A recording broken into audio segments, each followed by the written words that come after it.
बिस्मिल्लाहिर्रहमानिर्रहीम। अस्सलाम वालेकुम क्लास, क्या हाल है, कैसे हैं आप लोग। हमारी बिजनेस पॉलिसी एंड स्ट्रेटजी आज लेक्चर नंबर 27 है। लास्ट हमने 26 लेक्चर में जो है वो हमने जो कवर किया हम उसका रिकैप करते हैं। लास्ट लेक्चर के अंदर हमने जो है वो स्ट्रेटजीज कुछ पढ़ी थी जो कि means for achieving the strategies हमारे पास जो आपने लास्ट स्ट्रेटजीज पढ़ी, आपने पढ़ी हमारे पास डाइवर्सिफिकेशन स्ट्रेटजीज आपने काफ़ी सारी पढ़ी, फिर आपने डिफेंसिव स्ट्रेटजीज पढ़ी और भी हमारे पास काफ़ी स्ट्रेटजीज साथ साथ चलती नहीं। उन स्ट्रेटजीज जो अचीव करने के हमने जो 5 डिफरेंट मीन्स पढ़े उनमें हमारे फर्स्ट ऑफ ऑल हमारे पास था जॉइंट वेंचर। जॉइंट वेंचर हमने ये बात की कि जो कंपनीज जो है वो जॉइंट वेंचर क्यों करती हैं, ताकि अपना जो नेटवर्क है वो बढ़ा सकें, जो अपनी कम्युनिकेशन है विद इन द कंपनीज वो बढ़ा सकें। ठीक है, अब हमारे पास जो जॉइंट वेंचर है उसका पर्पस हमारे पास ये होता है कि दो कंपनीज मिलकर जो अपने रिसोर्सेज शेयर करें, अपने जो टीम मेंबर्स हैं अपनी एक्सपर्टीज जो है वो शेयर करें और वो क्या करें कि अपने आप को जो है वो इन्हांस करें। ठीक है, किसी प्रोडक्ट के हवाले से, R&D के हवाले से, हमारे पास रिसर्च जो है कैपेबिलिटीज शेयरिंग की वजह से हो सकता है, हमारे पास R&D जो शेयरिंग है एक्टिविटीज उनकी वजह से हो सकता है, मार्केटिंग डिपार्टमेंट का शेयर है हो सकता है। तो हमारे पास different sort of joint venture हमने लास्ट लेक्चर में डिस्कस किए, उनको आप दोबारा रिवाइज कर सकते हैं। तो जॉइंट वेंचर का जो हमारा मेन पर्पस था वो यही था कि दो कंपनीज जो है मिलकर जो है वो काम करें और जो भी एक्सपर्टीज हैं वो शेयर करें। ठीक है, अगर एक कंपनी एक एक्सपर्टी में लैक करती है, दूसरी में अच्छी, दूसरी कंपनी के अंदर पर एक्सपर्टीज हैं तो अपनी एक्सपर्टीज दूसरी कंपनी से शेयर करें। जबकि मर्जर और एक्विजिशन में हमने बात की थी, मर्जर के अंदर कंपनी क्या करती है वो मर्ज हो जाती है दूसरी कंपनी के अंदर, जबकि एक्विजिशन हमारे पास ये था कि लार्ज कंपनीज जो है वो स्मॉल को एक्वायर करें, स्मॉल जो है वो लार्ज को क्या करे प्रॉपरली एक्वायर कर ले, इस तरह एक्वायर करे कि वो उसका जो है वो पार्ट बन जाए। तो हमारे पास मर्जर एंड एक्विजिशन के बेनिफिट्स भी हमने देखे, हमने उसके रीजंस भी देखे बहुत सारे। फिर हमने बात की लेवरेज बाय आउट्स की कि हमारे पास कंपनी जो है वो दूसरा जो कंपनी है उसकी एक्वायर करती है। ठीक है, एक कंपनी है, एक फर्म है, वो दूसरी कंपनी या डिवीजन की एक्वायर करती है और एक्वायर करने के लिए वो 90% लोन लेती है और 10% जो है उसमें इक्विटी जो है वो डालती है। ठीक है, या शेयर होल्डर्स का जो उसमें परसेंटेज है वो 10% होता है जो वो कंट्रीब्यूट करते हैं। तो इस तरह के जो लेवरेज बाय आउट्स होते हैं वो ज़्यादातर जो है कामयाब नहीं होते। 1980s की हमने एग्जांपल डिस्कस की कि 90s-80s में इस तरह के जो है वो काफ़ी सारे बाय आउट्स हुए और वो सारे के सारे फेल हो गए क्योंकि वो 90% नहीं बल्कि 100% जो थे वो लोन बेस्ड थे कि उनको बाय करने के लिए, उन डिवीजन्स को या कंपनीज को बाय करने के लिए 100% जो था वो लोन लिया गया था।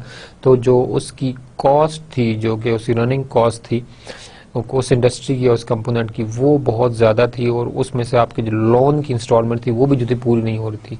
तो मोस्टली जो लेवरेज बाय आउट्स 1980s में हुए अमेरिका में, डिफरेंट कंट्रीज में, वो मोस्टली हमारे पास क्या वो फेल्योर का सोर्स बने।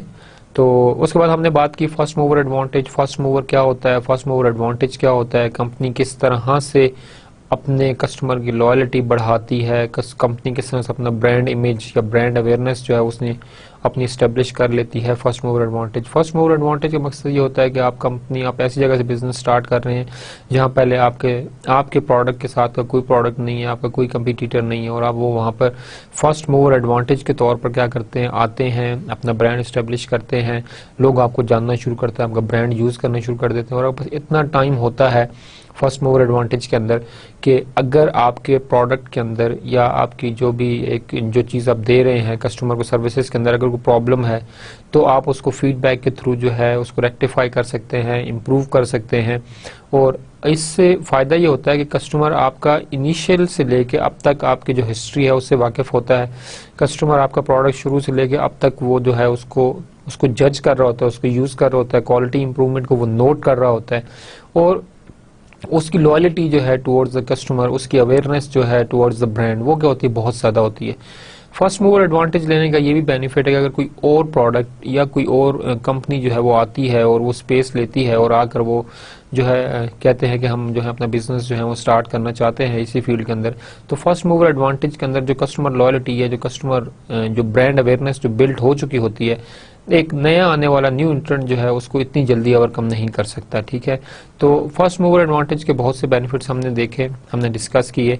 आउटसोर्सिंग की हमने बात किया कि कंपनीज जो है वो फुल फ्लैज एक नया अपना जो है बिजनेस या सेटअप नहीं स्टार्ट करती बल्कि वो आउटसोर्स कर देती हैं। अगर एक कंपोनेंट में आप एक्सपर्ट नहीं है या आपकी स्पेशलिटी नहीं है किसी फील्ड के अंदर तो आप क्या करते हैं, बाहर से आउटसोर्स कर लेते हैं, कॉन्ट्रैक्ट के ऊपर वो बंदा ले लेते हैं ठीक है, और अपनी रिक्वायरमेंट पूरी करने के बाद ऑलरेडी आप अपना कॉन्ट्रैक्ट जो है उसको खत्म कर देते हैं। तो इस तरह की आउटसोर्सिंग के हमने बेनिफिट देखे, आउटसोर्सिंग क्यों होती है, हमने इसको बहुत डीपली डिस्कस किया। हमारा जो आज का लेक्चर होगा ये हमारा पास होगा टूवर्ड स्ट्रेटजी, हमारे पास एनालिसिस है। हमने स्ट्रेटजी डिज़ाइन की बात की, हमने इनिशियली बात की स्ट्रेटजी फार्मूलेशन की, फिर हमने बात की स्ट्रेटजी फार्मूलेशन की, स्ट्रेटजी इम्प्लीमेंटेशन की, फिर हम बात करेंगे स्ट्रेटजी एवेल्यूएशन की। अब हम आज बात करें हमारे पास nature of the strategy analysis. Strategy analysis की नेचर हमारे पास क्या होती है और हम किस तरह से जो है वो स्ट्रेटजी की चॉइस कर सकते हैं। Comprehensive strategy formulation, comprehensive strategy formulation का एक फ्रेमवर्क है, ठीक है, उसको हम डिस्कस करेंगे। उस फ्रेमवर्क के अंदर हम आज 2 चीज़ें डिस्कस करेंगे, 3 हम जो है इंशाल्लाह नेक्स्ट लेक्चर में डिस्कस करेंगे। जो आज 2 चीज़ें हम डिस्कस करेंगे स्ट्रेटजी फार्मूलेशन फ्रेमवर्क के अंदर, वो हमारे पास फर्स्ट ऑफ ऑल है स्वॉट मैट्रिक्स। स्वॉट मैट्रिक्स को हम पहले गाहे बगाहे डिस्कस करते हैं, आज हम इसके थोड़ा डिटेल्स देखेंगे। Strategy position and action evaluation matrix, या हम इसको स्पेस मैट्रिक्स भी बोलते हैं। हम इन 2 टॉपिक्स के ऊपर आज डिटेल डिस्कशन अपनी जो है उनको हम देखेंगे। तो first of all we should start with the strategy analysis and choice. Strategy analysis जो इसकी नेचर है, स्ट्रेटजी एनालिसिस एंड चॉइस की एस्टेब्लिशिंग लॉन्ग टर्म ऑब्जेक्टिव, कि जब आप स्ट्रेटजी को एनालिसिस करते हैं या स्ट्रेटजी की चॉइस की जब आप बात करेंगे तो first of all you have to look towards the long term objectives, ठीक है। आपने फर्स्ट ऑफ ऑल अपने लॉन्ग टर्म ऑब्जेक्टिव्स जो है वो एस्टेब्लिश करने हैं, ठीक है।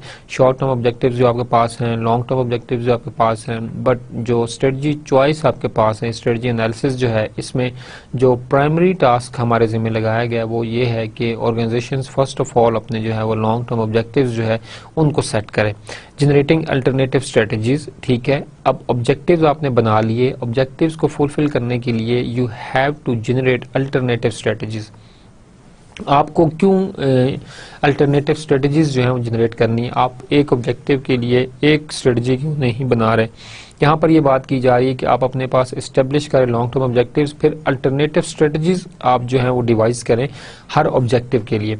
हमारे पास बिजनेस मैनेजमेंट के अंदर अगर आप बात करते हैं या बिजनेस पॉलिसी या स्ट्रेटजी की जब आप बात करते हैं तो इसमें सबसे जो फोकस चीज़ है वो हमारे पास यही है कि जो आपके पास बिजनेस डिसीजन मॉडल्स हैं या जो आपके पास ऑपरेशन मैनेजमेंट में आप डिसीजन ट्रीज पढ़ेंगे, उसमें हमारे पास हर डिसीजन के जो है वो डिफरेंट अल्टरनेटिव्स आपको मिलते हैं।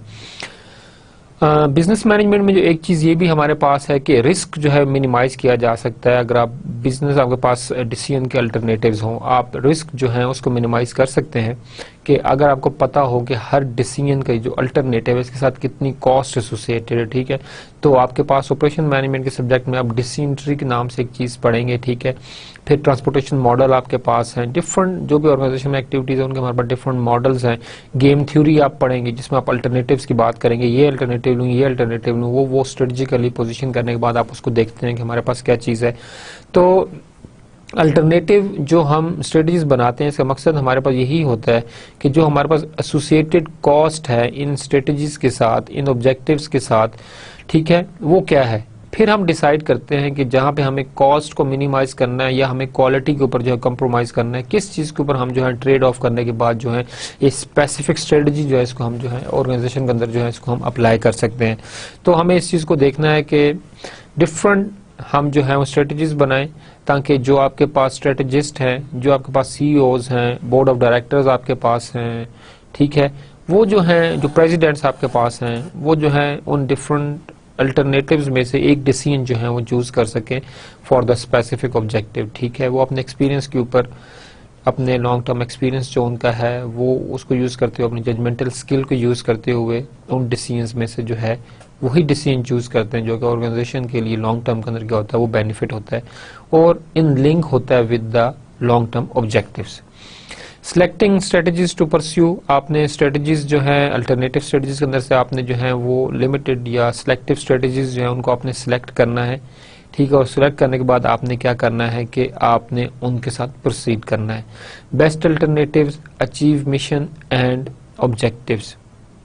आपके पास अब क्या होता है कि जब आप डिफरेंट स्ट्रेटजीज बनाते हैं और उनको आप परस्यू करते हैं मतलब towards your long term objectives, तो आपके पास क्या होते हैं बेस्ट अल्टरनेटिव्स आते हैं और उन बेस्ट अल्टरनेटिव की बेस के ऊपर ही आप क्या करते हैं अपने मिशन और जो अपने ऑब्जेक्टिव्स हैं उनको आप क्या करते हैं वो अचीव करते हैं। जब आपके पास अल्टरनेटिव्स होंगे, आपके पास एक डिसीजंस के अंदर डिफरेंट जो हैं वो अपॉर्चुनिटीज होंगी कि ये डिसीजन के अंदर ये किया जाए, ये किया जाए या ये किया जाए, तो उसमें आपके पास जो रिस्क है वो आपके पास क्या होता है, मिनिमाइज हो जाता है।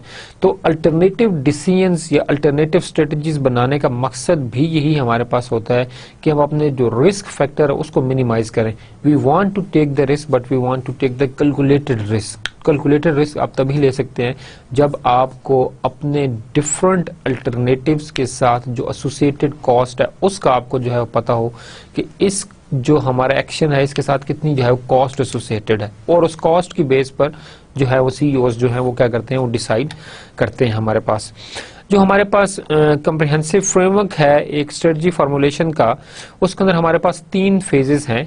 फर्स्ट ऑफ ऑल हमारे पास है इनपुट फेज, इसको हम डिटेल डिस्कशन करते हैं नेक्स्ट स्लाइड्स के अंदर। फिर हमारे पास है the matching phase and the last phase is called decision stage. हमने 3 स्ट्रेटजीज देखी हैं हमारे पास के स्ट्रेटजी फॉर्मुलेशन जो हमारे पास फ्रेमवर्क है उसके अंदर हमारे पास 3 स्ट्रेटजीज हैं। इनपुट स्टेज, सेकंड हमने कहा जी मैचिंग स्टेट, एंड थर्ड हमने कहा जी डिसीजन स्टेज। जो हमारे पास सेकंड फेज हमारे पास है, जो स्टेज 2 हमारे पास है, यहाँ पर हमने स्टेज 1 के अंदर हमने कहा कि हमारे पास इनपुट स्टेज है जहाँ पे आपको इनपुट आती है, ठीक है, कि आपको किस किस्म की स्ट्रेटजी चाहिए। स्टेज 2 में हम बात करते हैं तो हमारे पास स्टेज 2 में डिफरेंट किस्म की हमारे पास जो है वो फ्रेमवर्क्स हैं, एनालिटिकल फ्रेमवर्क हैं स्ट्रेटजी फॉर्मुलेशन के, जो हमें हेल्प करते हैं डिफरेंट अल्टरनेटिव्स जो हैं उनको सॉर्ट आउट करने के लिए। जिस तरह हमने कहा कि आप क्या करें, फर्स्ट ऑफ ऑल अपनी स्ट्रेटजी बनाएं, ठीक है। लास्ट स्लाइड में मैं आपको लेकर चलता हूं। तो हमने इसमें यहाँ बात की, हमने कि आप एस्टेब्लिश करें long term goals, then you have to generate the strategies. अब स्ट्रेटजीज जनरेट करने के हमारे पास डिफरेंट मैकेनिज्म्स हैं। जो हमारे पास स्टेज 2 में हमारे पास द मैचिंग स्टेज है, यहाँ पर हमारे पास डिफरेंट जो स्ट्रेटजीज है उनको जनरेट करने के मेथड्स हैं। First of all we have स्वॉट matrix, then we have space matrix, then we have BCG matrix, then we have internal external matrix, and then at last we have grand strategy matrix. ये हमारे पास 5 different किस्म की matrices हैं जिनको हम इंशाल्लाह discuss करेंगे विद टाइम। आज के लेक्चर में जो हमारी स्ट्रेटजीज जो हमने डिस्कस करनी है वो हमारे पास 2 हैं। First of all we should discuss what is the स्वॉट matrices and next one is the space matrix. Next में हम बात करेंगे हमारे पास जो स्पेस मैट्रिक्स है वो हमारे पास जो है वो हमारे पास क्या है। तो हम अगर स्वॉट मैट्रिक्स देखें तो हमारे पास 4 डिफरेंट टाइप ऑफ स्ट्रेटजीज जो हमारे पास हैं वो हमारे पास बनती हैं। अगर हम स्वॉट मैट्रिक्स का जो हमारा बॉक्स है उसमें हम देखें तो हमारे पास स्ट्रेंथ, वीकनेसेस, अपॉर्चुनिटीज और थ्रेट्स, जो हमारे पास अपॉर्चुनिटीज और थ्रेट हैं वो हमारे पास एक्सटर्नल एनवायरनमेंट की स्कैनिंग से हमें पता चलता है कि हमारे पास कौन सी अपॉर्चुनिटीज हैं और हमारे पास कौन सी जो है वो थ्रेट्स हैं। जबकि हमारे पास इंटरनल एनवायरनमेंट हमें बताती है कि हमारे पास स्ट्रेंथ क्या क्या है और हमारे पास जो जो थ्रेट्स हमारे पास वो हमारे पास क्या क्या चीज़ है। तो हमारे पास जो स्ट्रेंथ है, जो वीकनेसेस हैं वो हमें इंटरनल एनवायरनमेंट से पता चलता है, और जो हमारे पास अपॉर्चुनिटीज हैं और थ्रेट्स हैं वो हमें पता चलता है एक्सटर्नल एनवायरनमेंट की स्कैनिंग से। तो स्वॉट मैट्रिसेस हमें फैसिलिटेट करती है 4 डिफरेंट किस्म की स्ट्रेटजीज जो है उनको बनाने में। तो जो हमारे पास 4 डिफरेंट किस्म की स्ट्रेटजीज बनाएंगी वो हमारे पास कंपैरिजन होगा किसका, स्ट्रेंथ और अपॉर्चुनिटीज का, कि आपकी जो इंटरनल स्ट्रेंथ्स हैं वो आपके पास कौन कौन सी हैं, आपकी कैपेबिलिटीज क्या हैं, आपके अंदर कौन कौन सी ऐसी कैरेक्टरिस्टिक्स हैं जो कि आपको हेल्प करती हैं that you should just go for the external opportunities. External market में अपॉर्चुनिटीज अवेलेबल होती हैं, ठीक है, और मार्केट के अपॉर्चुनिटी लॉन्ग टर्म नहीं शॉर्ट टर्म के लिए होती है, ठीक है। तो ऑर्गेनाइजेशन उन अपॉर्चुनिटीज को अवेल करने के लिए क्या करते हैं कि अपनी इंटरनल स्ट्रेंथ जो है उनको जो है वो देखते हैं। वीकनेसेस एंड अपॉर्चुनिटीज, ऑर्गेनाइजेशन क्या देखती है कि हमारी इंटरनल वीकनेसेस क्या हैं और एक्सटर्नल अपॉर्चुनिटीज क्या हैं, ठीक है। जो अच्छे मैनेजर्स हैं, जो ऑर्गेनाइजेशंस हैं वो क्या करती हैं कि अपनी वीकनेसेस को ओवरकम करती हैं टाइम टू टाइम, क्योंकि अपॉर्चुनिटी जो है पता लग जाता है उनको कि फ्यूचर के अंदर ये अपॉर्चुनिटी आने वाली है, अवेलेबल होगी। तो अगर ये वीकनेसेस इनकी लॉन्ग टर्म में रही तो शायद ये वाली अपॉर्चुनिटी कभी ये लोग अवेल ना कर सके। तो उस अपॉर्चुनिटी को अवेल करने के लिए वो क्या करते हैं कि अपनी वीकनेसेस को जो है through training, through different consultation program, उनको क्या करते हैं वो लोग इम्प्रूव करते हैं। Then we have threats and strength and threats. क्या आपके पास स्ट्रेंथ है लेकिन मार्केट में जो है वो ये थ्रेट्स हैं, whether your capabilities, your strengths, they are able to cope the external threats और नॉट, ये आपने इससे देखना होता है। वीकनेसेस और थ्रेट्स आपके पास इंटरनली जो है वो वीकनेसेस हैं, बट जो एक्सटर्नल थ्रेट्स हैं वेदर वो थ्रेट्स जो हैं वो ज्यादा इफेक्टिव हैं या जो वीकनेसेस हैं वो ज्यादा इफेक्टिव हैं। अगर वीकनेसेस आपके पास जो है वो ऐसी वीकनेसेस हैं जो कि ऑर्गेनाइजेशन के अंदर ऑर्गेनाइजेशन के प्रॉफिट को मेजर तौर पर जो है वो नुकसान पहुंचा सकती हैं, तो ये जो थ्रेट्स है आपकी, ये आपके पास क्या करेंगे, आपके पास एक प्रॉब्लम का सोर्स आपके पास होगा, वो आपके पास बन सकती हैं। तो जो लास्ट हमारे पास टाइप ऑफ स्ट्रेटजी है, weaknesses and threats, this thing is problematic, कि हमारे पास वीकनेसेस नहीं होनी चाहिए। तो ऑर्गेनाइजेशन जो है वैल्यूएट करे अपनी वीकनेसेस को साथ साथ और देखे कि जो वीकनेसेस हैं, मतलब ये थ्रेड्स जो है ये कहीं वीकनेसेस को जो है वो ओवरकम ना कर लें, ठीक है। और थ्रेड्स अगर वीकनेसेस को ओवरकम करती हैं तो ऑर्गेनाइजेशन परफॉर्मेंस ऑफ कोर्स वो हमारे डिक्लाइन होगी। तो हम क्लास हम डिस्कस करते हैं, हमारे पास जो 4 डिफरेंट टाइप ऑफ स्ट्रेटजीज हमने देखी स्वॉट एनालिसिस के अंदर, उनको हम देखते हैं। तो जो हमारे पास पहली हमारे पास जो स्ट्रेटजी है स्वॉट के अंदर, वो हमारे पास है strength opportunity strategies. Strength weaknesses opportunities and threats, this is called स्वॉट एनालिसिस, ठीक है। इसके चारों कंपोनेंट्स हैं स्वॉट एनालिसिस के, जो हमें हेल्प करती है अल्टरनेटिव स्ट्रेटजीज डिजाइन करने के लिए। इसके अंदर हम देखेंगे स्ट्रेंथ और opportunity strategies use a firm internal strength to take advantage of the external opportunity. यहाँ पर यही बात की जा रही है कि ऑर्गेनाइजेशन जो है वो अपनी इंटरनल स्ट्रेंथ को देखती है कि internally how much stable they are, ठीक है। इंटरनली स्टेबिलिटी कहाँ से चेक होगी, whether they look for the financial stability, कि आपके पास फाइनेंशियली इतने आप स्टेबल हैं कि आप मार्केट के अंदर जो अपॉर्चुनिटी है उसको अवेल करने के लिए जो फाइनेंसेस रिक्वायर्ड है, जो कैपिटल रिक्वायर्ड है, क्या आपके पास इतना कैपिटल है कि आप उस एक्सटर्नल अपॉर्चुनिटी को जो है वो अवेल कर सकते हैं।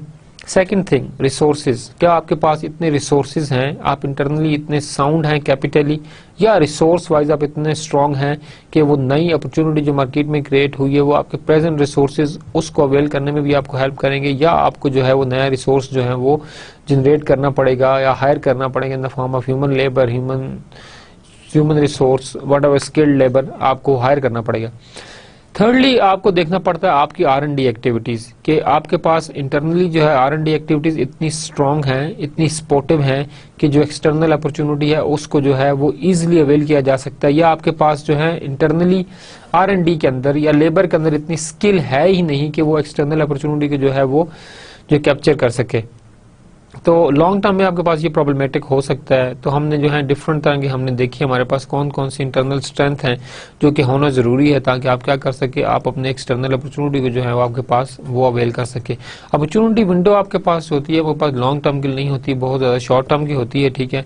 अपॉर्चुनिटी आपके पास ज्यादा देर नहीं रहती, बल्कि अपॉर्चुनिटी आपके पास थोड़ी देर रहती है, और अगर आप उस टाइम के अंदर उस अपॉर्चुनिटी को अवेल नहीं करते तो may be it is possible that your competitor they will avail that opportunity, और वो मार्केट में अपना शेयर बढ़ाने में क्या हो जाए, वो लोग कामयाब हो जाएं, और आपको अगेन जो है वहां पर आपको वो लॉस हो सकता है।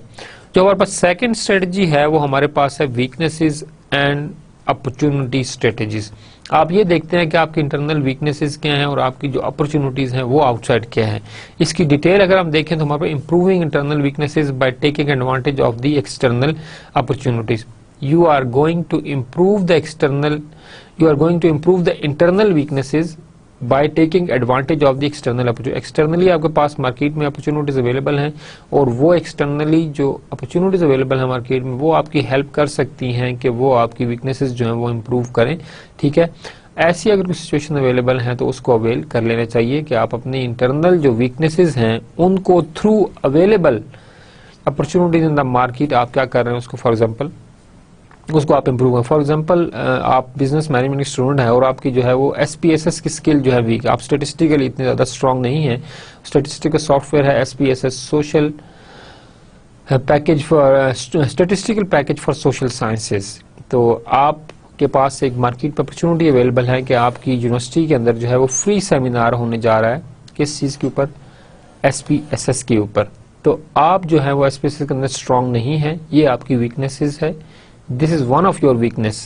तो आप क्या करते हैं कि जो एक्सटर्नल अपॉर्चुनिटी आपकी क्लास के अंदर नहीं बल्कि किसी के कॉलेज में कहीं और आपके पास क्या SPSS की फ्री वर्कशॉप होने जा रही है, आप उसको क्या करते हैं, उसको आप अवेल करते हैं, उसको उस अपॉर्चुनिटी को आप अवेल करते हैं और अपनी वीकनेसेस को क्या करते हैं आप इम्प्रूव करते हैं। That strategy will be called as will be known as weaknesses opportunity strategy. कि आपके पास वीकनेस थी बट आपने एक्सटर्नल अपॉर्चुनिटी को देखते हुए क्या किया, उस वीकनेस को आपने वो इम्प्रूव करवाया आपने।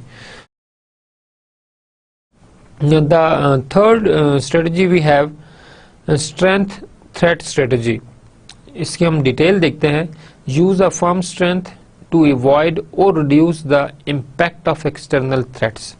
आप क्या करते हैं कि आप इनलिस्ट करते हैं, आप मेजर करते हैं, जज करते हैं कि ऑर्गेनाइजेशन इंटरनली जो है वो कितनी स्ट्रेंथन है। ऑर्गेनाइजेशन की जो इंटरनल स्ट्रेंथ है, ठीक है, वो इम्पैक्ट जो है बाहर की जो हमारे पास एक्सटर्नल थ्रेट्स का है, उनकी थ्रेट्स को जो उनका जो थ्रेट है एक्सटर्नल थ्रेट, उसको वो किस तरह से रिड्यूस कर सकती है आपके पास। इसके आप एग्जांपल इस तरह से ले लें कि गवर्नमेंट की जो आपके पास पॉलिसीज हैं, जो गवर्नमेंट के रेगुलेशंस हैं, ऑयल प्राइस के अंदर जो इंक्रीज है आपके पास, ठीक है, टैक्सेस का लग जाना आपके पास है, बिजली महंगी हो जाना, these all things are not in your control. But ये हमारे पास एक्सटर्नल एनवायरनमेंट जो गवर्नमेंट की पॉलिसीज है, वो आपके पास जो है क्या है कि वो आपके पास ये स्ट्रेंथ क्रिएट, ये आपके पास थ्रेट्स क्रिएट करने का सोर्स होती है और वो आपके क्या करते हैं कि इंटरनल एनवायरनमेंट को क्या डिस्टर्ब करती है। फॉर एग्जांपल हम एग्जांपल ले लें लोड शेडिंग की। पाकिस्तान के अंदर करंट फिनोमेना हमारे पास है, ठीक है, तो ये बहुत सी इंडस्ट्री के सर्वाइवल के लिए क्या बन गया, थ्रेट बन गया। अब वो ऑर्गेनाइजेशन जो कि इंटरनली स्ट्रांग थी, जिनकी स्ट्रेंथ थी, वो फाइनेंशियली स्टेबल थे, ठीक है, और उन्होंने इससे पहले ही अपनी जो है वो सोलर पैनल लगवा ली है, जनरेटर परचेज कर लिया, खुद को उन्होंने जो डिपेंडेंट वो ना रहे किसके ऊपर, गवर्नमेंट की लाइट के ऊपर। तो इस केस के अंदर आपको क्या हुआ कि आपके पास जो है वो अच्छी खासी जो है वो क्या हुई कि स्ट्रेंथ को आपने जो अपने यूज करते हुए एक्सटर्नल जो थ्रेट थी उसको क्या किया आपने, वो ओवरकम कर लिया। जहां हमने बात की कि लाइट का एक प्रॉब्लम है, लाइट के एक इशू है कंट्री में, रिसेंटली जनरेटेड एक फिनोमेना हमारे पास है कि आपके पास इंडस्ट्री जो है वो बहुत ज़्यादा क्लोज हुई। किस वजह से? लोड शेडिंग की वजह से, इलेक्ट्रिक क्राइसिस की वजह से, ठीक, इलेक्ट्रिसिटी जो क्राइसिस है उसकी वजह से बहुत ज़्यादा इंडस्ट्री क्लोज हुई। अब हुआ यही हमारे पास कि वो जो इंडस्ट्रीज थी वो इंटरनली इतनी जो थी वो स्ट्रांग नहीं थी, उनकी इंटरनल स्ट्रेंथ जो थी वो इतनी ज़्यादा नहीं थी कि वो इस इस प्रॉब्लम को, लोड शेडिंग के प्रॉब्लम को ओवरकम कर सके। बट जो कैपेबल थी और जिनकी इंटरनल स्ट्रेंथ थी, उन्होंने खुद को इम्प्रूव किया और उन्होंने क्या किया कि अपने आप को जो है इस सिचुएशन में भी खुद को जो है स्टेबल रखा, जनरेटर यूज किए, ठीक है, इसके साथ साथ उन्होंने अपने सोलर पैनल्स लगवा लिए, what ever the solutions they have, उन्होंने उसको ऑक्युपाई किया। तो यहाँ पर यही बात की जा रही है कि फर्म जो है अपनी इंटरनल स्ट्रेंथ को यूज करते हुए किस तरह से इम्पैक्ट ऑफ एक्सटर्नल थ्रेट्स जो है उनको मिनिमाइज कर सकती है। आपके पास जो हमारे पास तीसरी स्ट्रेटजी है वो हमारे पास है वीकनेसेस थ्रेट स्ट्रेटजी। ये हमारे पास इसके ऊपर हम देखते हैं, हमारे पास ये एक डिफेंसिव स्ट्रेटजी होती है, defensive tactic aimed at reducing internal weaknesses and avoiding environmental threats. Environmental या एक्सटर्नल थ्रेट्स आप दोनों को यूज कर सकते हैं, ठीक है, कि हमारे पास ये एक ऐसी डिफेंसिव स्ट्रेटजी है कि आपकी वीकनेसेस जो है क्या ज्यादा है और जो आपके पास एक्सटर्नल एनवायरनमेंट की जो थ्रेट्स है वो आपके पास क्या, वो भी आपके पास क्या, वो भी ज्यादा है, ठीक है। जो थ्रेट जो है आपकी वीकनेसेस की वजह से आपको इफेक्ट कर सकती है, आपके प्रॉफिट को, आपके मार्केट शेयर को, आपके कस्टमर को, वो जो है डिस्टर्ब कर सकती है।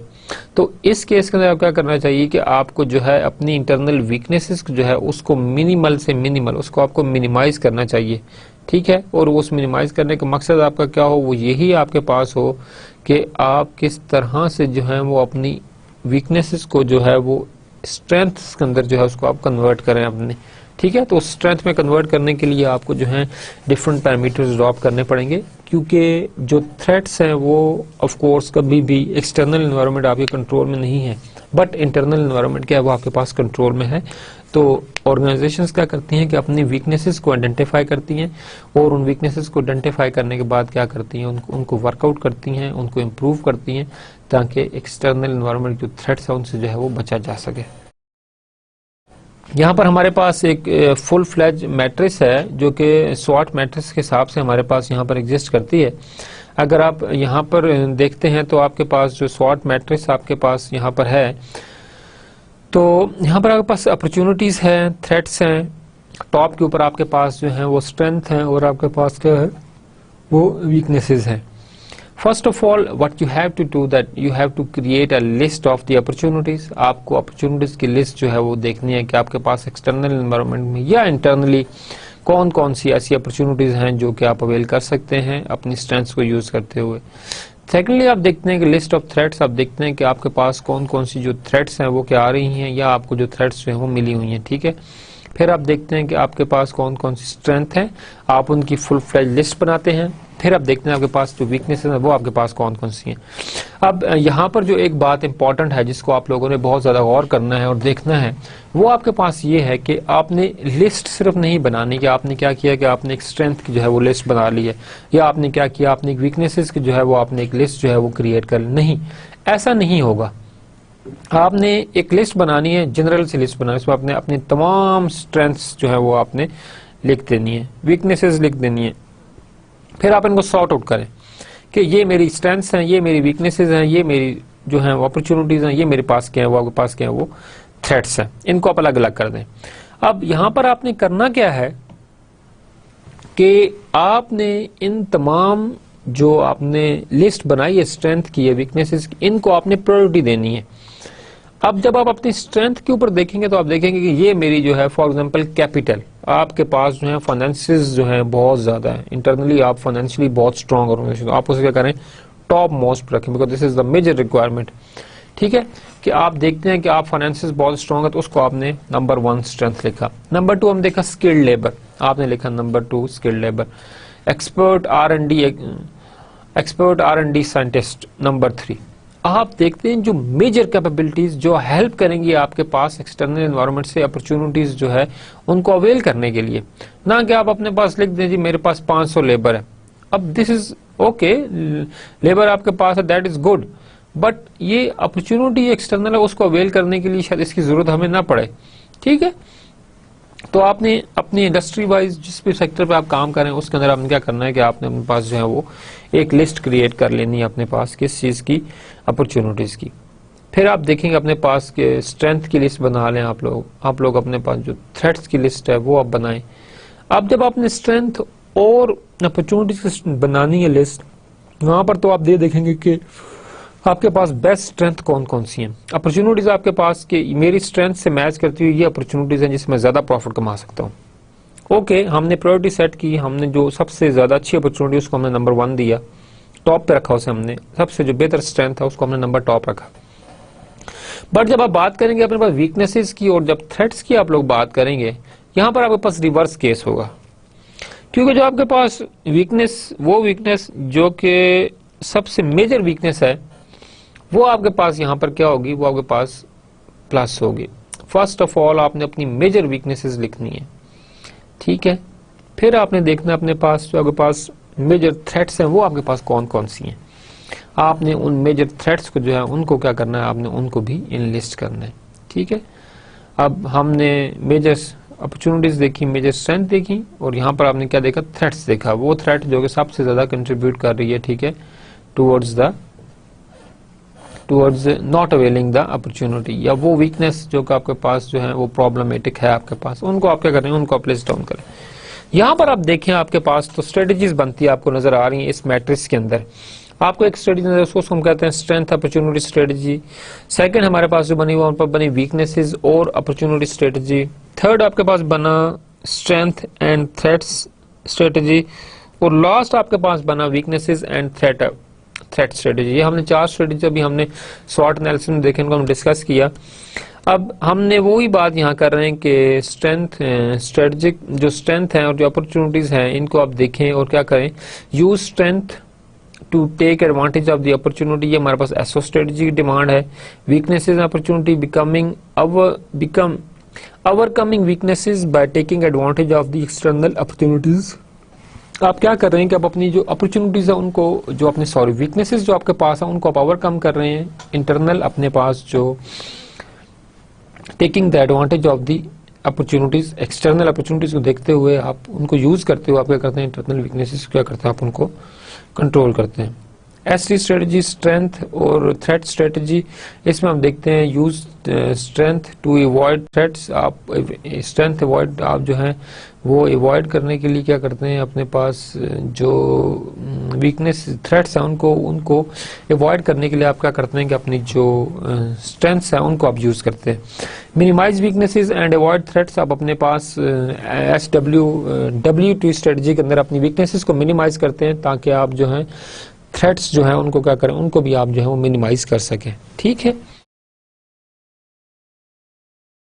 ये हमारे पास कुछ फैक्टर्स हमारे पास हैं कि जिनको हम देखते हैं हमारे पास के matching key factors to formulate alternate strategies.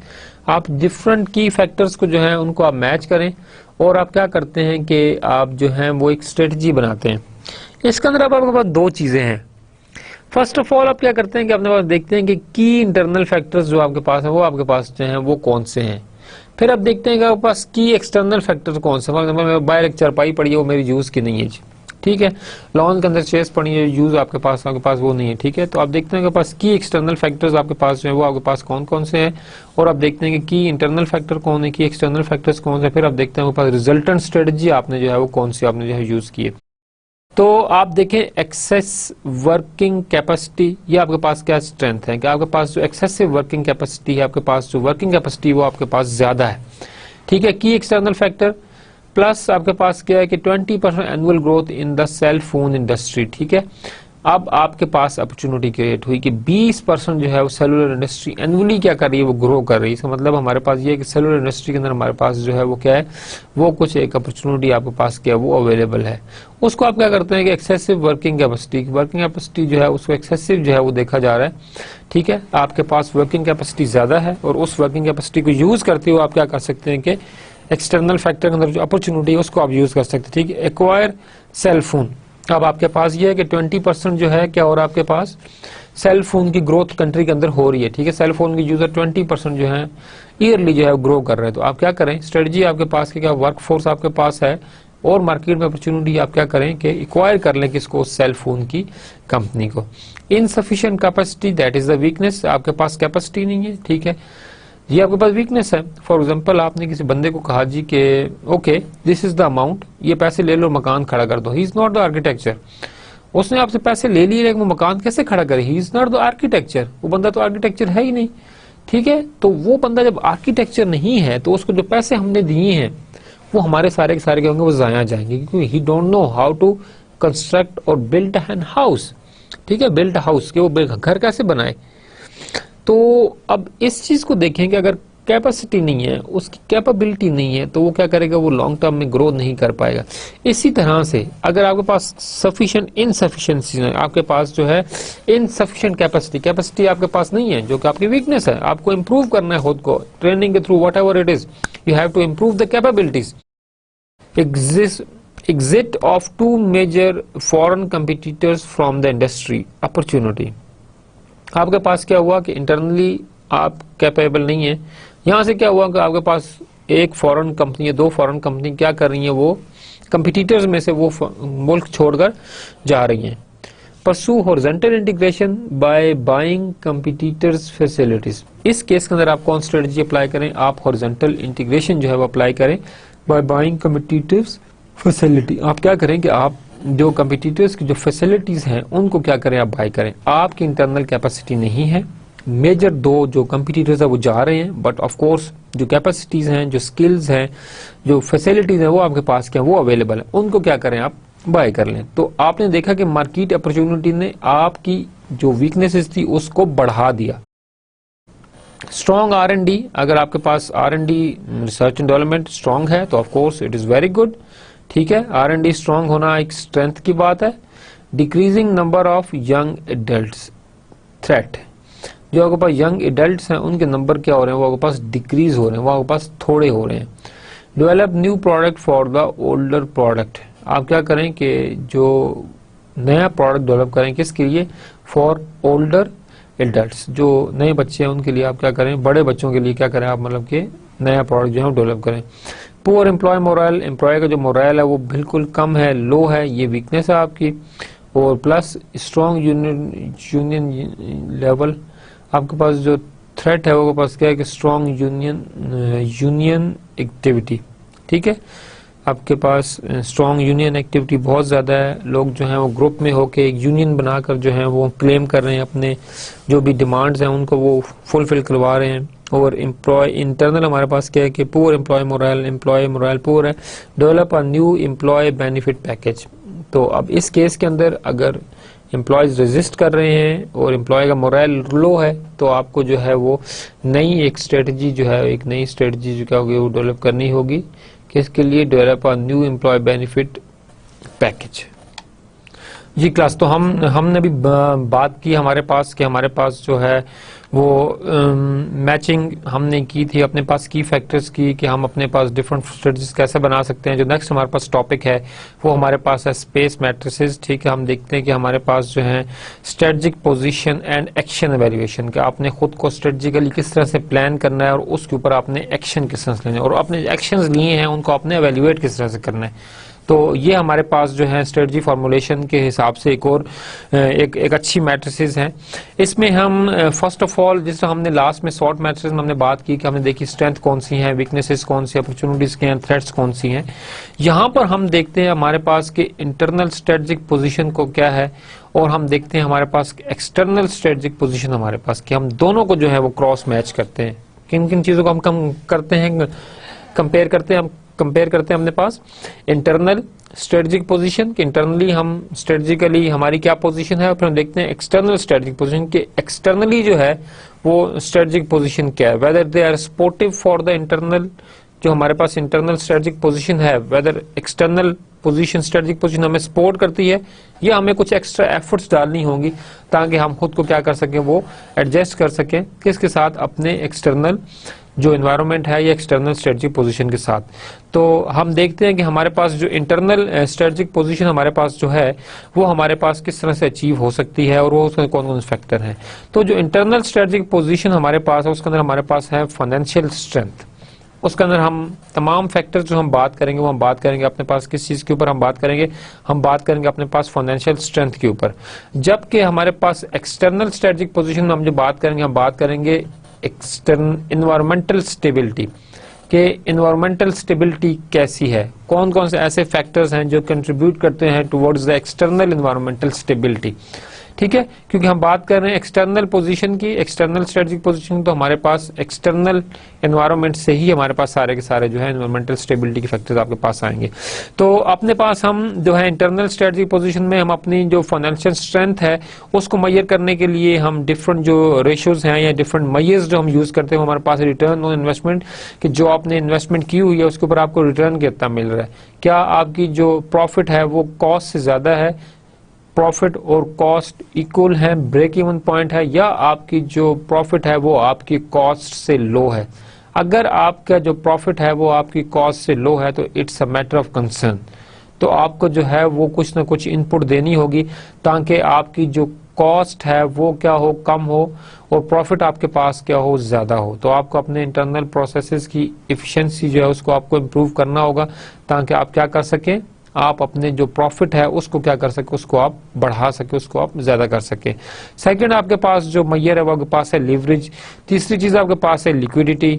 चौथी चीज आपके पास है वर्किंग कैपिटल एंड पांचवी चीज आपके पास है कैश फ्लोज। ये तमाम चीजें, तमाम टर्मिनोलॉजीज आपने अपने जो है वो अकाउंटिंग के कोर्स के अंदर, फाइनेंशियल मैनेजमेंट के कोर्स के अंदर ऑलरेडी आप इस चीज को जो है डिस्कस कर चुके होंगे। तो हम नेक्स्ट हमारे पास जो है एक्सटर्नल स्ट्रेटजिक पोजीशन में जो हमारे पास एनवायरमेंटल स्टेबिलिटी है उसको हम मेजर करते हैं टेक्नोलॉजिकल चेंज। जिस तरह हमने बात की कि हमारे पास जो है वो एरा है ग्लोबलाइजेशन का, हमारे पास एरा है इंटरनेशनलाइजेशन का, कि हमारे पास जो फर्म्स जो हैं वो ऑफ शोर, क्रॉस द कंट्री, मतलब कि across the country, with in the country और आउटसाइड द कंट्री भी जो फर्म्स हैं वो इंटरेस्टेड हैं कि इसके अंदर अपनी इन्वेस्टमेंट के अंदर, ठीक है।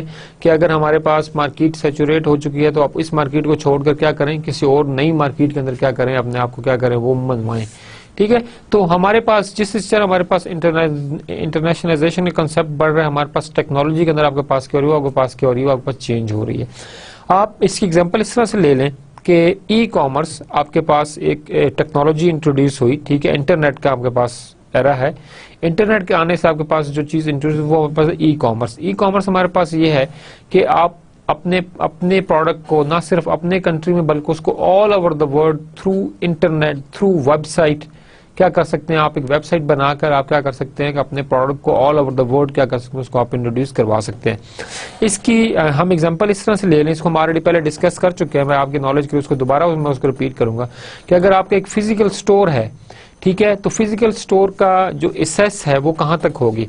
फॉर एग्जाम्पल आपने एक स्टोर खोला किसी भी शहर के अंदर, सिटी के अंदर, तो आपके पास क्या होगा, जिस जगह आपने खोला शायद 5 किलोमीटर तक लोग जो है आपकी सेस में हो, कस्टमर आपके 5 किलोमीटर तक हो। चले हम इसको ज्यादा बढ़ा लें अगर, तो हम कहेंगे पूरे का पूरा सिटी जो है इसका क्या है वो कस्टमर है। बट एक सिटी से डिस्ट्रिक्ट पूरा आपका कस्टमर नहीं बन सकता। शायद कुछ लोग आते हो डिफरेंट जगह से लेने के लिए, परचेज करने के लिए, ठीक है, आपके स्टोर से, but all over the district जो है वो आपके पास क्या है वो प्रोडक्ट आपका सेल नहीं हो रहा होगा। तो इट्स मीन कि आपने फिजिकली खुद को बाउंड किया हुआ एक सिटी तक, ठीक है, एक मोहल्ले तक, या एक जो है वो कॉलोनी तक, जहां भी आपका स्टोर है फिजिकली आप जो लोकेटेड है वहां पर आपके पास जो है वो एग्जिस्ट कर रहा है। लेकिन इस चीज को अगर हम इस तरह से देखें कि अगर एक वेबसाइट है और आप अपने स्टोर का जो भी प्रोडक्ट है उसको आप उस वेबसाइट के ऊपर भी दे रहे हैं और ऑल ओवर द वर्ल्ड पूरी दुनिया से लोग क्या कर रहे हैं उसको एसेस कर रहे हैं, और आपके प्रोडक्ट के अंदर जो है वो यूनिकनेस है, यूनिक कैपेबिलिटीज है आपके प्रोडक्ट के अंदर, ठीक है, तो इससे क्या आपके पास होगा, इससे आपके पास फायदा ये आपको होगा कि आपका प्रोडक्ट जो है वो ऑल ओवर द वर्ल्ड लोग उसे देख भी सकते हैं, लोग ऑर्डर भी कर सकते हैं, और आप उनको मतलब कि थ्रू पोस्टल व्हाटएवर मीन आपके पास डिफरेंट सोर्सेज हैं, आप उन प्रोडक्ट को जो है उनको जो है वो डिस्पैच भी कर सकते हैं। जबकि एक फिजिकल स्टोर के अंदर कस्टमर का आना जरूरी है, कस्टमर आएगा, मटेरियल देखेगा, देन मतलब कि वो परचेजिंग जैसे आपके पास लेगा। इसके अलावा आपकी जो मैनेजमेंट, इतना बड़ा स्टोर आपने खोला वो उसकी मैनेजमेंट के लिए जो है आपको जो है सेल्समैन भी चाहिए, उसके लिए आपको अकाउंट जो है आप उसके अकाउंट मेंटेन करने के लिए, रिकॉर्ड कीपिंग के लिए आपको एक जो है फाइनेंशियल असिस्टेंट भी चाहिए, ठीक है। फिर अगर आपका स्टोर अगर 24 आवर्स जो है काम करता है तो आपको डिफरेंट शिफ्ट्स चाहिए, सुबह के लिए और बंदे, रात के और बंदे। तो आपने देखा कि टेक्नोलॉजी ने, एक टेक्नोलॉजी सिर्फ इंटरनेट के आने से, एक वेब पेज के बनने से दुनिया के अंदर तहलका मच गया कि आप सिर्फ अपने घर में बैठे हुए विदाउट स्टोर ओपन किए हुए आपके पास सिर्फ प्रोडक्ट है, उसकी पिक्चर आपके पास है, तो उस पिक्चर के थ्रू आप क्या कर सकते हैं, इतना बड़ा जो है बिजनेस जो है अपना जनरेट कर सकते हैं। ऑल ओवर द वर्ल्ड इस तरह के आपके पास प्रैक्टिसेस हैं कि लोग क्या करते हैं कि आपके पास एक प्रोडक्ट परचेज करते हैं और उन प्रोडक्ट की वजह से आपके पास क्या करते हैं कि पूरी दुनिया में क्या करते हैं वो लोग बिजनेस करते हैं। इसी तरह से कंपनीज ये देखती हैं कि हमारे पास जो इन्वायरमेंटल स्टेबिलिटी है, क्या टेक्नोलॉजी आपके पास जो है वो चेंज तो नहीं हुई, ठीक है। अगर आपके पास टेक्नोलॉजी जो है वो चेंज हो रही है, ठीक है, और टेक्नोलॉजी आपके पास क्या है वो स्टेबल नहीं है, और आपके पास जिस भी इंडस्ट्री के अंदर आप हैं वहां पे टेक्नोलॉजी है वो कंसिस्टेंट नहीं है, बल्कि टेक्नोलॉजी विद टाइम आपके पास क्या है वो चेंज हो रही है, तो ये जो टेक्नोलॉजी है इसका जो चेंज होना है ये आपके लिए जो है वो प्रॉब्लमेटिक हो सकता है, और अब ये आपकी ऑर्गेनाइजेशनल परफॉर्मेंस को क्या है वो इफेक्ट कर सकता है। तो फर्स्ट फैक्टर जो हमने देखा एनवायरमेंटल सस्टेनेबिलिटी में, वो हमने देखा आपके पास टेक्नोलॉजिकल चेंज। सेकंड हमने देखा रेट ऑफ इन्फ्लेशन, कि इन्फ्लेशन जो है आपके पास वो बढ़ रही है, आपके पास क्या हो रही है, कम हो रही है। आपके पास एक इकोनॉमिक फैक्टर है इन्फ्लेशन का, तो आप रेट ऑफ इन्फ्लेशन देखते हैं कि आपके पास इन्फ्लेशन का रेट जो है वो ज्यादा हो रहा है या कम हो रहा है। अगर कम हो रहा है या बढ़ रहा है, उस लिहाज से क्या करते हैं आप अपने इंटरनल जो अपने पास स्ट्रेटेजिक पोजीशन है, ठीक है, उसके लिए आप क्या करते हैं डिफरेंट मेजर्स जो हैं वो लेते हैं। डिमांड वेरिएबिलिटी, आप ये देखते हैं कि आपके पास जो एक्सटर्नल एनवायरनमेंट है, एक्सटर्नल कंडीशन है, वो आपको सपोर्ट करती हैं या कि आपके लिए फेवरेबल नहीं है। अगर वो आपको सपोर्ट करती हैं, इट्स मीन आप जिस इंडस्ट्री के अंदर भी हैं वहां पे इंटरनल आपका जो प्रोडक्ट है उसकी जो मार्केट में जो डिमांड है वो ज्यादा है, ठीक है, और डिमांड वेरी करती है, विद टाइम वो बढ़ रही है आपकी डिमांड। इट्स मीन कि जो एक्सटर्नल आपके पास एनवायरमेंटल स्टेबिलिटी है उसका जो फैक्टर है डिमांड, वो आपके लिए क्या है फेवरेबल है, कि आपके एंड पे क्या हो रही है, डिमांड क्या हो रही है वो बढ़ रही है, ठीक है। अगर दूसरी हम बात करें कि अगर आपकी डिमांड जो है वो कम हो रही है, एक्सटर्नल एनवायरनमेंट जो है वो आपको सपोर्ट नहीं कर रही और आपकी डिमांड क्या हो रही है वो कम होती जा रही है दिन ब दिन टाइम के साथ साथ, तो इसका मतलब ये हुआ कि आपके लिए जो एक्सटर्नल एनवायरनमेंट है, एनवायरमेंटल स्टेबिलिटी जो है वो आपके लिए जो है वो सूटेबल नहीं है, क्योंकि एक्सटर्नल एनवायरनमेंट की वजह से आपकी जो है वो डिमांड जो है क्या हो रही है, वो डिक्रीज कर रही है। Price range of the competing product, ये एक और फैक्टर है हमारे पास इंटरनल स्टेबिलिटी का, कि जो आपके कंपीटिटर्स हैं उनके जो प्राइस की प्रोडक्ट है वो आपसे कम है या ज्यादा है, या आपकी प्राइस उनसे ज्यादा है या उनसे कम है। ठीक है, आपने इस चीज को देखना है कि आपके कंपटीटर्स जो हैं वो उनकी प्राइस स्ट्रेटजी क्या है। ठीक है, वो किस प्राइस स्ट्रेटजी को फोकस कर रहे हैं, whether they looking for the cost leadership, कि वो मार्केट के अंदर लोएस्ट प्राइस लेकर आए हैं। ठीक है, और they looking for the differentiation, वो कौन सी ऐसी टेक्निक अप्लाई कर। डिफरेंशिएशन मतलब हमारे पास ये होता है कि वो आप उनके प्रोडक्ट के अंदर कौन सी ऐसी यूनिक कैपेबिलिटी है, ठीक है, जो कि उनके प्रोडक्ट को जो है वो डिफरेंशिएट करती है आपके प्रोडक्ट से। ठीक है, अगर वो लोग इस चीज पे फोकस कर रहे हैं कॉस्ट लीडरशिप के ऊपर या डिफरेंशिएशन के ऊपर, जो भी पोर्टर की जो कम्पिटिटिव स्ट्रेटजीज हैं उनको वो फोकस करते हुए मार्केट लीडरशिप ले रहे हैं, तो आपने इसको ऑब्जर्व करना है कि एक्सटर्नल एनवायरनमेंट के अंदर जो प्राइस है आपके कंपीटिंग प्रोडक्ट्स की, उनकी वो प्राइस क्या है। बैरियर टू द एंट्री, आपने ये चीज भी ऑब्जर्व करनी है कि आप अपने बिजनेस को एक्सटेंड करना चाहते हैं या इस बिजनेस में रिटेन रहना चाहते हैं या स्टेबल चाहते हैं, what ever your requirement is. आप ये देखेंगे मार्केट के अंदर, ठीक है, बैरियर टू द एंट्री, एक नई मार्केट के अंदर बिजनेस की जो एंट्री है उसके लिए कौन कौन से बैरियर्स हैं। ठीक है, वेदर गवर्नमेंट की जो पॉलिसीज हैं वो सपोर्टिव हैं। ठीक है, लेजिस्लेशन जो गवर्नमेंट के हैं, इंपोर्ट एक्सपोर्ट जो आपके पास डिफरेंट जो टैक्सेशन हैं, जो रूल रेगुलेशंस हैं, ठीक है, जो कि एक नई मार्केट में एंट्री के लिए चाहिए, क्या वेदर वो सपोर्टिव है या सपोर्टिव आपके पास नहीं है। तो इस चीज को आपने जो है बहुत कीनली जो है उसको आपने ऑब्जर्व करना है। एक और चीज हमारे पास है कम्पिटिटिव प्रेशर। कम्पिटिटिव जो प्रेशर है वो कितना है मार्केट के अंदर, जो है वो कंपटीशन है भी या नहीं। ठीक है, आपके कंपटीटर्स जो हैं वो एक्टिव हैं या इनएक्टिव हैं। ठीक है, आपके जो कंपटीटर्स हैं वो आपको कंपटीटर समझते भी हैं या नहीं समझते। ठीक है, आपने इस चीज को देखना है। ठीक है, कि आप किस पोजीशन पे, whether you are the weakest competitor और you are among the top 3 main competitors. तो आपके पास एक्सटर्नल एनवायरनमेंट के अंदर जो है वो कंपटीशन है या नहीं, इस चीज को भी आपने ऑब्जर्व करना है। Price elasticity of the demand, ठीक है, ये एक और फैक्टर है कि price elasticity of the demand के साथ साथ जो है प्राइस के अंदर इलास्टिसिटी है या नहीं है आपके प्रोडक्ट्स में, कंपटीटर के प्रोडक्ट्स के अंदर। ये भी एक चीज ऑब्जर्व करने वाली है। Ease of exit from the market, if you want to exit from some market, okay, whatever factor, whether market saturation या कोई और फैक्टर है, या मतलब कि आप लिक्विडेट करना चाहते हैं, तो क्या एंट्री आसान है या कि मुश्किल है। ठीक है, कोई भी ऐसी मार्केट जिसके अंदर एग्जिट करना आसान होता है, ठीक है, वहां पर आपके पास रिस्क क्या होता है, वो आपके पास ज्यादा होता है। और कोई भी ऐसी मार्केट जहां से एग्जिस्ट करना मुश्किल होता है, इट्स मीन कि वहां पर आपके पास अपॉर्चुनिटी क्या होती है, आपके पास वहां पर ज्यादा होती है। Risk involve in the business, internal जो आपके पास एक्सटर्नल एनवायरनमेंट है, एक्सटर्नल स्टेबिलिटी, एनवायरमेंटल स्टेबिलिटी जो है वो है या नहीं। अगर risk involve in the business कम है तो इट्स मीन कि आपके पास एक्सटर्नल एनवायरनमेंट जो है वो स्टेबल है, क्योंकि रिस्क जो है वो बिजनेस के अंदर जो आपके पास के हैं वो बहुत ज्यादा कम है। अगर आपके पास risk involve in the business वो ज्यादा है तो इट्स मीन के इन्वायरमेंटली आप जो है वो स्टेबल नहीं है। यहाँ पर हमारे पास स्पेस मैट्रिक्स में कुछ और रिक्वायरमेंट्स भी हैं, हम इनको देखते हैं। तो हमारे पास जो इंटरनल स्ट्रेटेजिक पोजीशन में हमारी रिक्वायरमेंट हमारे पास है competitive advantage, they called it as CA, ठीक है, कम्पिटिटिव एडवांटेज। और जो हमारे पास एक्सटर्नल स्ट्रेटेजिक पोजीशन में हमारे पास है इंडस्ट्री स्ट्रेंथ, आप जिस इंडस्ट्री में हैं उसकी करंट स्ट्रेंथ आपके पास वो क्या है। आप यहाँ देखें तो आपके पास जो कम्पिटिटिव एडवांटेज इसमें हमारे पास जो चीजें डिस्कस की गई हैं वो हमारे पास है मार्केट शेयर, कि मार्केट शेयर जो है वो आपका कितना है, आपका market share with comparison to your competitors वो कितना है। ठीक है, वेदर मतलब कि आप मार्केट में टॉप पोजीशन पे हैं, लो पे हैं या मॉडरेट हैं, आपकी पोजीशन क्या है मार्केट में, तो it was measurable through the market share. Second हमारे पास चीज है प्रोडक्ट क्वालिटी, जो आपका प्रोडक्ट है उसकी क्वालिटी क्या है। ठीक है, अब प्रोडक्ट क्वालिटी डिपेंड करता है कि आप कौन सी स्ट्रेटजी जो है यूज कर रहे हैं। फॉर एग्जांपल अगर आप कॉस्ट लीडरशिप स्ट्रेटजी यूज कर रहे हैं तो कॉस्ट लीडरशिप स्ट्रेटजी में you are focusing on the lowest price in the market, तो I don't think so that you are focusing for the quality. इस केस में क्वालिटी कंप्रोमाइज नहीं होगा, बल्कि आप कस्टमर को जो है वो क्या कर रहे हैं कि कस्टमर जो है वो प्राइस सेंसिटिव है और उसको लो प्राइस के ऊपर जो है वो प्रोडक्ट चाहिए। He is not looking for the quality, he is looking for the product at low price. तो उस केस में आपके पास ठीक होगा। ठीक है, तो product quality, this is one of the factor for the competitive advantage. Then again market share, ये भी एक कम्पिटिटिव एडवांटेज के लिए बहुत इंपॉर्टेंट फैक्टर है। प्रोडक्ट क्वालिटी आपकी अच्छी होगी तो आपके पास जो है कम्पिटिटिव एडवांटेज लेना भी आपका आसान होगा।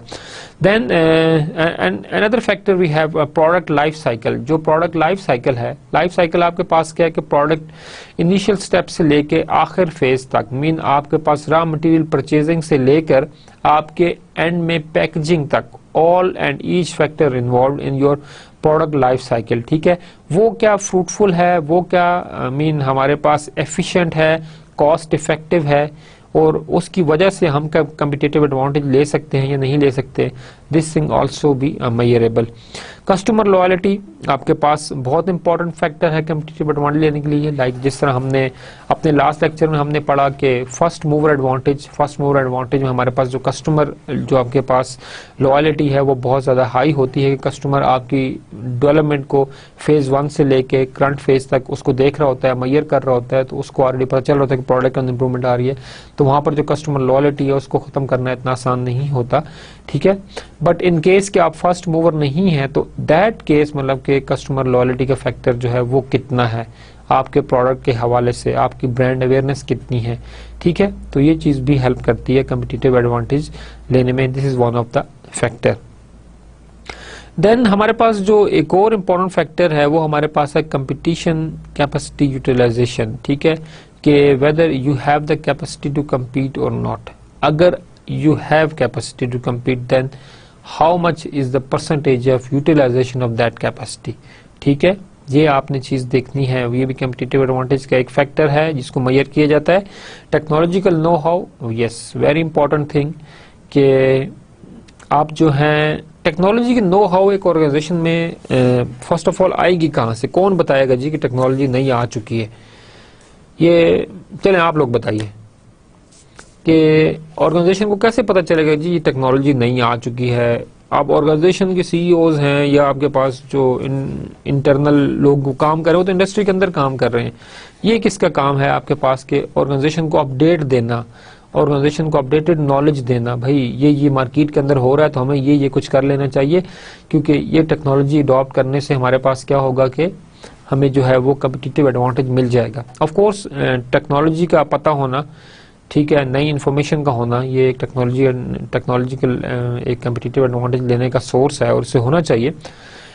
चलें इसका आंसर मैं देता हूं आपको कि आपके पास जो R&D डिपार्टमेंट है और जो आपके पास मार्केटिंग टीम्स हैं, ये आपके पास बहुत ज़्यादा सपोर्ट करती हैं आपको टेक्नोलॉजी नो हाउ जो है उसको इम्प्रूव करने में। ठीक है, आपके पास R&D डिपार्टमेंट हमेशा इसी चीज़ के ऊपर फोकस होता है कि हम किस तरह से अपने प्रोसेसेस को एफिशिएंट बनाएं, किस तरह से अपनी प्रोसेस कॉस्ट हम रिड्यूस करें और हम अपने जो प्रॉफिट है उसको हम क्या कर सकें, वो बढ़ा सकें। इसके साथ साथ हम अपने कस्टमर को मतलब कि लोएस्ट प्राइस के ऊपर एक बेस्ट क्वालिटी दे सकें। ठीक है, तो टेक्नोलॉजी जो है this is one of the source to reduce the price. तो टेक्नोलॉजी नो हाउ का होना थ्रू R&D डिपार्टमेंट, इसके थ्रू भी आप कम्पिटिटिव एडवांटेज ले सकते हैं। इसको भी मेजर किया जाता है स्पेस मैट्रिक्स के एक फैक्टर हमारे पास, control our suppliers and distributor, how much you have control over the suppliers and distributor. We already discuss the strategies of horizontal and vertical integration. Horizontal integration, control over the suppliers, ठीक है, control over the buyers, ये चीज़ें हम सारे discuss कर चुके हैं। But this is one of the factor that how much you have control over the suppliers and distributors and what are the conditions. ठीक है, गाइडलाइंस हमने सारी आपके पास डिस्कस की हैं, हॉरिजॉन्टल इंटीग्रेशन की, वर्टिकल इंटीग्रेशन की। आप काइंडली अपने जो लास्ट लेक्चर्स हैं उनको है रिपीट करें दोबारा, तो आपको ये चीज़ें बहुत क्लियर हो जाएंगी। जो हमारे पास इंटरनल स्ट्रेंथ्स हैं उनमें हमारे पास है growth potential, industry strength, sorry we are talking about the industry strength, again it's external strategic position factor. तो इसको हम एब्रीवेशन दे रहे हैं IS का। ग्रोथ पोटेंशियल, कितना ग्रोथ पोटेंशियल है आपके प्रोडक्ट का एक मार्केट के अंदर, एक्सटर्नल मार्केट के अंदर। प्रॉफिट पोटेंशियल, ग्रोथ पोटेंशियल अगर ज्यादा है तो ऑफ कोर्स प्रॉफिट पोटेंशियल भी आपके पास ज्यादा होगा। इट्स अगेन अगर आपके पास ग्रोथ पोटेंशियल कम है तो आपके पास प्रॉफिट पोटेंशियल भी कम होगा। अगर आपके पास ग्रोथ पोटेंशियल ज्यादा है, इट्स मीन दैट यो देख के आपके पास जो आपकी इंडस्ट्री की जो स्ट्रेंथ है वो आपके पास क्या है, वो ज्यादा है, मार्केट में डिमांड है आपके प्रोडक्ट की। इट्स मीन के इंडस्ट्री स्ट्रेंथ आपके पास वो भी हाई है। प्रॉफिट पोटेंशियल आप देखते हैं कि आपके प्रॉफिट का कितना पोटेंशियल है, ठीक है, उस लिहाज से भी आप अपने इंडस्ट्री स्ट्रेंथ मेजर करते हैं। Financial stability, you measure the financial stability of your internal organ, this is internal factor actually. Industry strength of course financial से मेजर हो रही होती है, आपके पास फॉर एग्जांपल एक बाहर अपॉर्चुनिटी अवेलेबल है और आपके पास जो है फाइनेंशियल अवेलेबल, फाइनेंसेस आपके पास अवेलेबल नहीं है, कैपिटल आपके पास इतना ज़्यादा नहीं है, तो आप क्या करेंगे, ठीक है।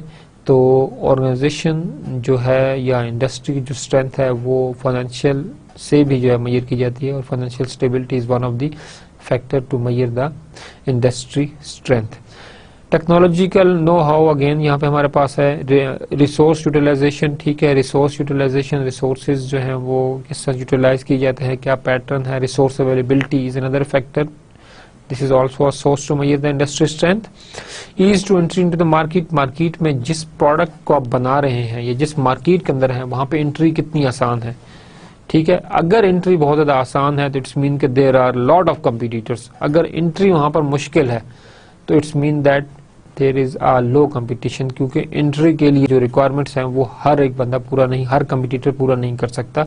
तो इंडस्ट्री स्ट्रेंथ भी इससे मेजर होती है कि अगर आपकी जो इंडस्ट्री है उसके अंदर एंट्री बहुत ज्यादा मुश्किल है तो it's mean that industry is very much strong. For example textile industry, अब टेक्सटाइल की फॉर्म लगाने के ऊपर जो कॉस्ट आती है, जो मटेरियल है, रॉ मटेरियल है, उसको बाय करना है, then everything, it's a very huge mean task. तो जो स्टील इंडस्ट्री के लिहाज से हमारे पास क्या है कि इंडस्ट्री स्ट्रेंथ क्या है वो बहुत ज्यादा, कि वहां पे एंट्री जो है इतनी ज्यादा आसान आपके पास नहीं है।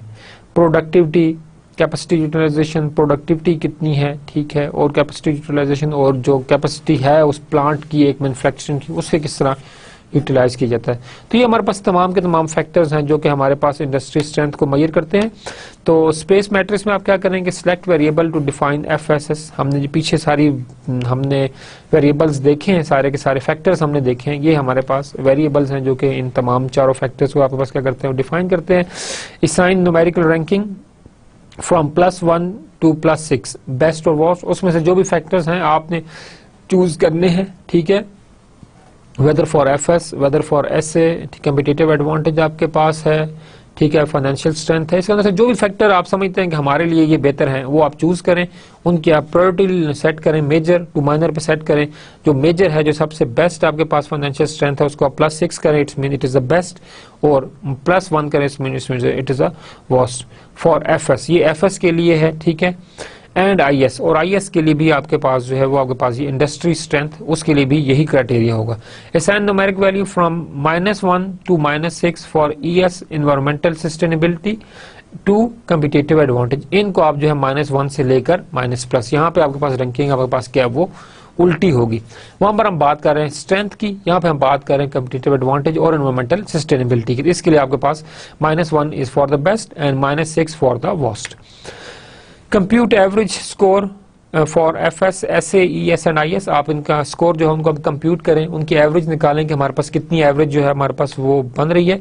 This is the shape of the space matrix. आपने देखा हमारे पास कि -1 से लेकर -6 ईएस है और -1 से लेकर -6 सीए है, +1 से +6 आपके पास जो है फाइनेंशियल स्ट्रेंथ है, +1 से +6 तक आपके पास क्या चीज है, आपके पास इंडस्ट्री स्ट्रेंथ है।